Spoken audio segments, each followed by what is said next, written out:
juego, ¿ok? ¿A cuánto les gusta jugar? Es un juego muy sencillo. Allá enfrente yo coloqué unas letras, ¿verdad? Mariana, atenta aquí. Y aquí puse unas categorías que vamos a llenar de esas letras. Por ejemplo, la primera letra, ¿qué letra es? M. Va a pasar Aisha y me va a escribir un nombre que empiece con la letra M, un animal que empiece con la letra M y una cosa que empiece con la letra M. ¿Listo?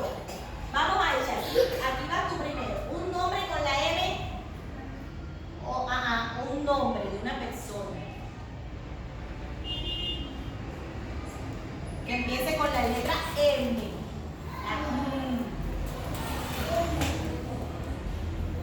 ¿Cómo se llaman tus amigas? A ver, ¿hay alguna amiga tuya que empiece con la M? Mariana. Ok, escribe ese nombre. Mariana.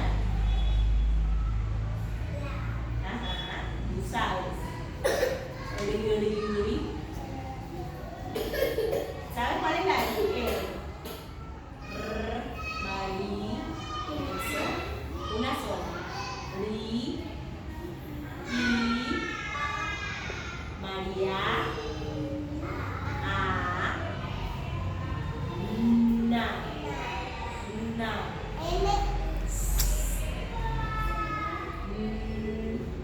Eso. Mariana. ¿En qué termina? En A. Muy bien. Ahora vamos a pensar, siéntate, Ana Sofía. Vamos a pensar un animal que empiece con la E. ¿Cuál crees tú? Hay uno que hace ¿cómo se llama? Mo. No. Ajá, está bien. Mono. ¿En qué termina? Mo. No. N-O. No. Ok, muy bien. Ahora una cosa. Cualquier cosa que empiece con la M. ¿Cómo se llama eso? Eso que está ahí. ¿Una qué? Ok, eso es una cosa, ¿verdad?